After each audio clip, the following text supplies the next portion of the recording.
자, 여러분 6강 전산회계 2급 실기 기말 수정 분기와 관련된 내용을 보겠습니다. 자, 그런데 여러분 우리가 전강에서 어, 전표 입력한 것 중에 여기 보시면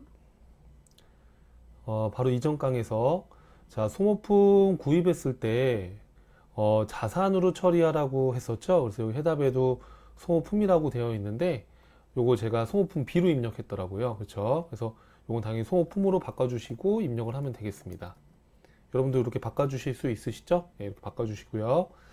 자, 그리고 이제 교재 보시면은 교재는 259쪽인데 이제 기말 수정 분기라고 되어 있어요. 자, 그러면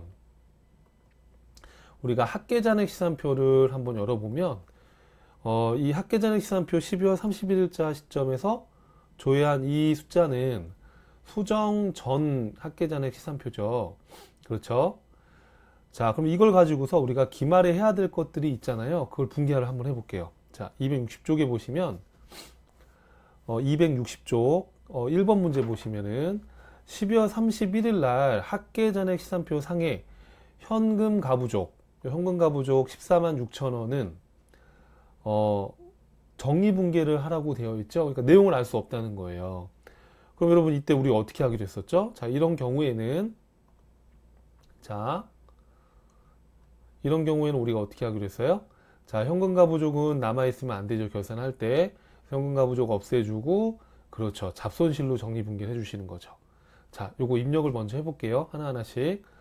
자, 그러면은 일반 전표 입력으로 들어가셔가지고, 자, 요거는 소모품으로 바꿔주세요. 5월 28일 거는 소모품 B가 아니라 소모품으로 하라고 제시했으니까. 자, 그러면 12월 31일 날 어떻게 하시면 돼요? 차변에 소모품 B, 그렇죠? 판매비와 관리비로 잡아주시고 35만 원을 요게 아니라 현금가 부족부터 소모품비는 밑에서 나와요. 자, 잡손실로 잡아주시고 아까 14만 6천 원이었죠? 자, 그리고 대변에 그렇죠, 현금가 부족 이렇게 해서 수정 분기를 해주시는 거 여러분들 이론에서도 학습을 했었죠? 자, 그 다음에 12월 31일 날 단기 매매증권의 기말 시점의 공정가치는 60만 원이다 이렇게 나와 있어요. 자, 관련 데이터를 조회해서 기말평가에 대해서 전표 입력하라 이렇게 돼 있는데 개정 과목 조교 등록의 단기 투자산 평가 이익을 단기 매매증권 평가 이익으로 바꿔보래요. 자, 그러면은 자, 여러분 이렇게 하시면 되는 거예요. 자, 개정 과목 조교 등록으로 가셔서 여기 영업의 수익을 클릭하시면 저는 미리 바꿔놨는데 다시 고쳐볼게요. 단기 매매증권 평가이익이라고 안 돼 있고 뭘로 돼 있으세요, 여러분들? 단기 투자자산 평가이익 이렇게 돼 있잖아요. 그쵸? 그럼 요거를 바꿔보래요. 자, 그럼 이거 선택하시고 이쪽에다가 단기 매매증권 평가이익으로 바꿔서 연습을 해보자는 겁니다. 이렇게 바꿔주실 수 있죠? 자, 그러면 단기 매매증권 평가이익으로 바뀌었습니다. 요거 닫고요. 자, 그럼 어떻게 하면 되겠어요?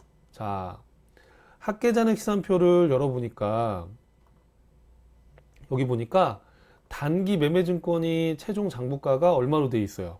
50만 원으로 돼 있죠? 그런데 거기 문제 보니까 연말에 보니까 단기 매매증권이 공정가치가 60만 원이었다라는 거예요.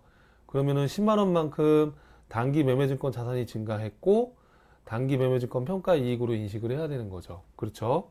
자, 그럼 요거 분기를 한번 같이 해볼게요. 자, 요거 같이 한번 해보면 일반 전표 입력 12월 31일자로 와서 차변에 단기 매매증권 10만원, 그렇죠?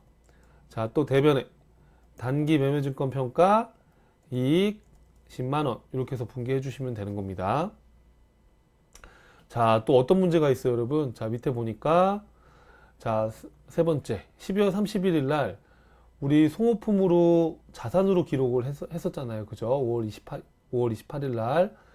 근데 보니까 미사용된 소모품이 5만 원밖에 없대요. 그러면 35만 원에서 5만 원을 뺀 나머지 30만 원은 뭘로 처리하셔야 돼요?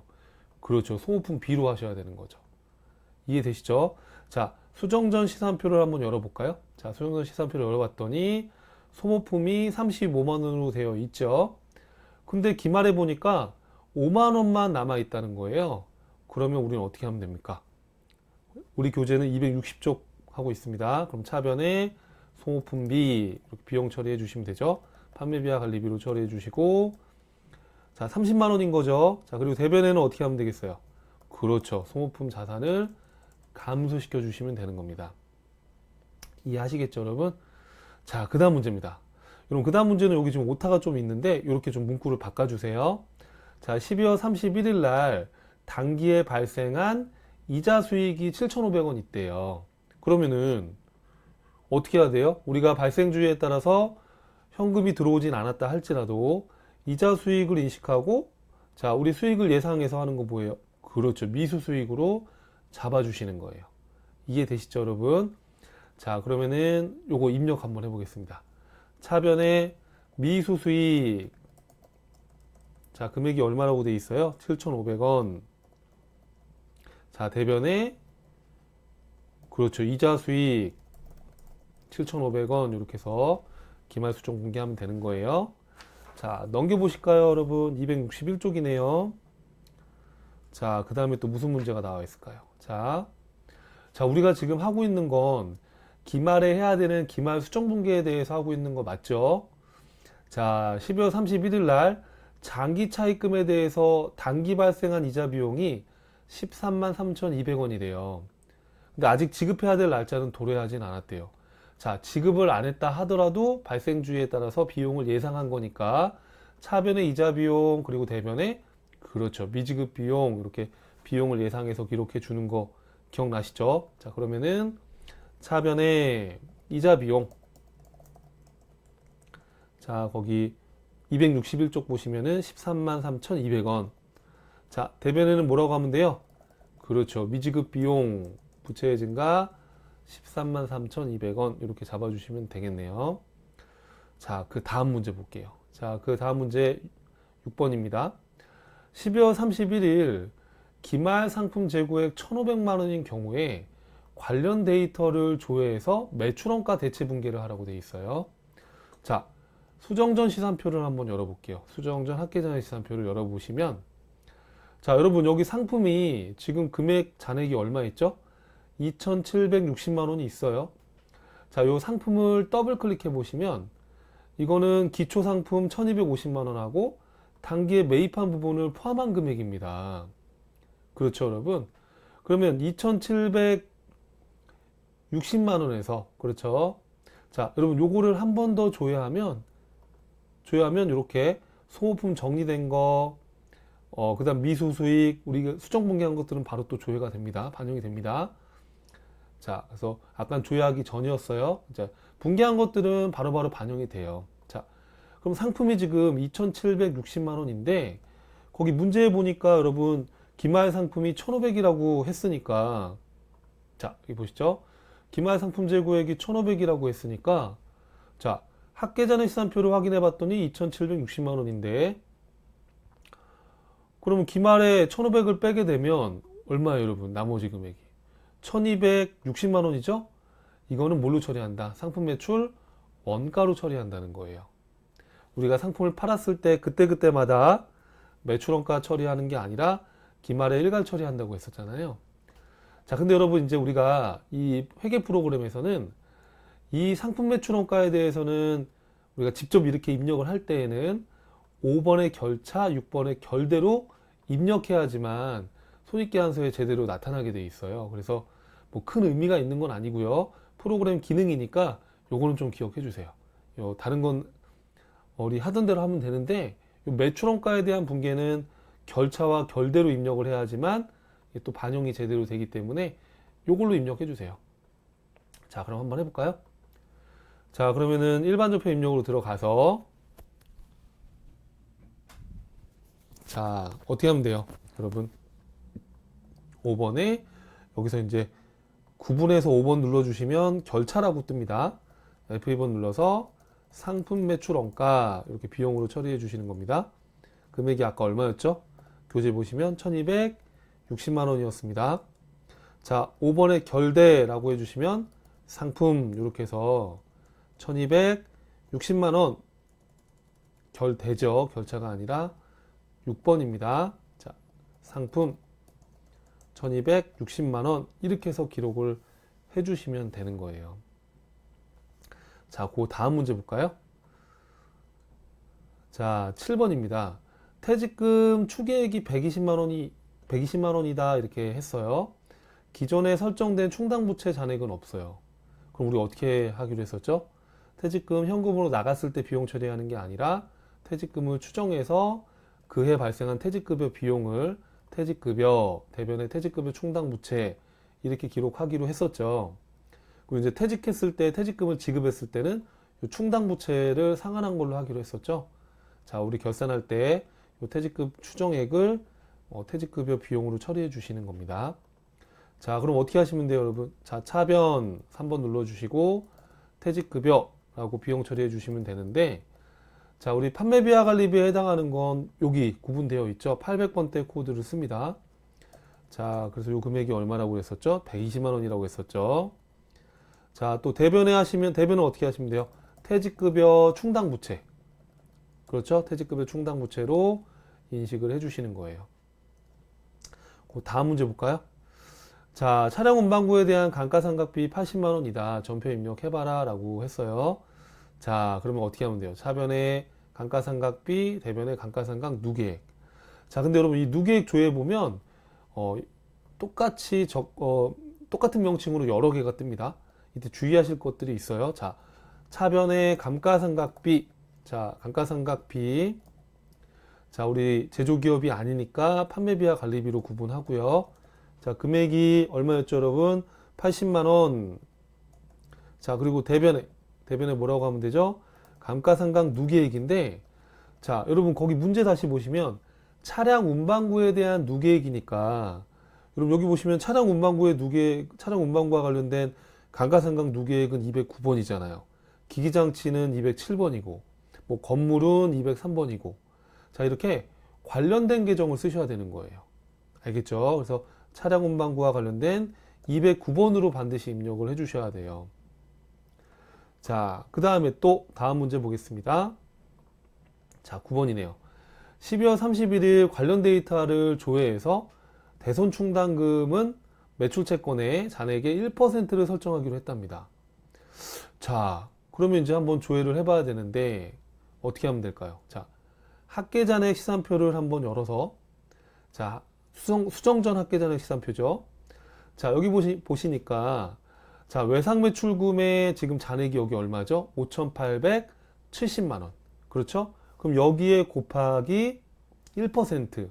그러면 58만 7천 원이 되겠죠? 자, 그런데 이 외상매출금 바로 밑에 충당금이 기존에 얼마가 잡혀 있어요?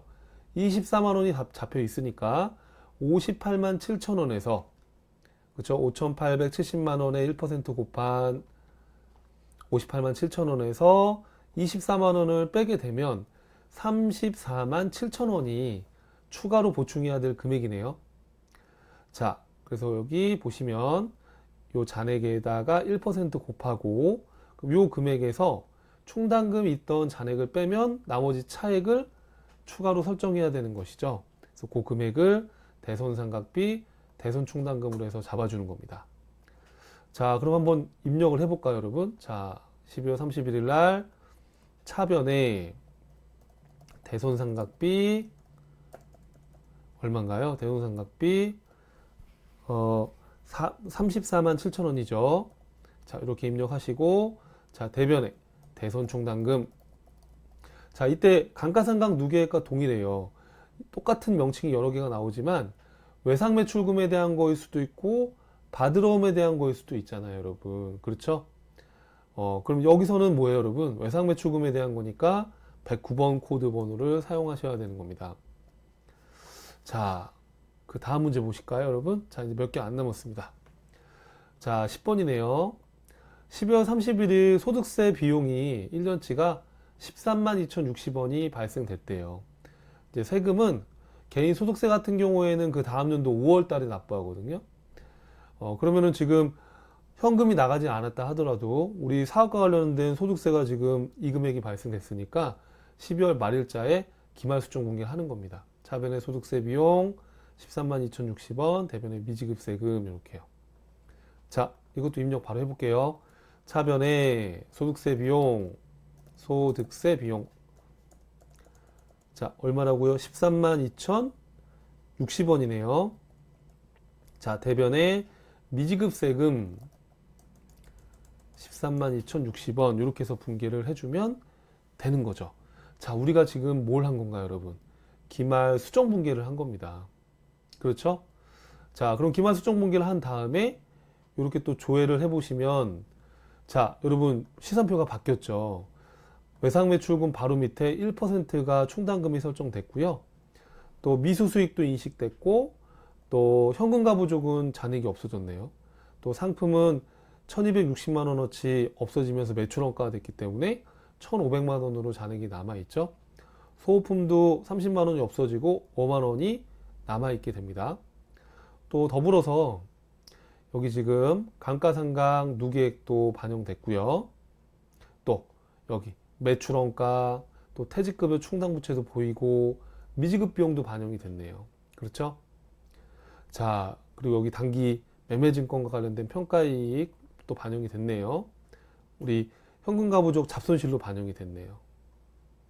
여러분 어떠세요? 자, 여기 보시는 것처럼 이렇게 수정전 시산표를 가지고서 그걸 근간으로 해서 우리가 10가지 정도를 학습했죠. 그런 기말 수정 분계들을 입력해서 수정 후 시산표를 만들어주는 작업을 해봤습니다. 자, 그래서 여러분 교재 263쪽에 보면 수정 후 합계장의 시산표를 예시를 드러놨으니까 참고해 주시면 되겠습니다. 자, 그럼 여러분 다음 강에서는 이제 재무제표 작성 하는 것을 설명드리도록 할게요. 자, 수고하셨습니다.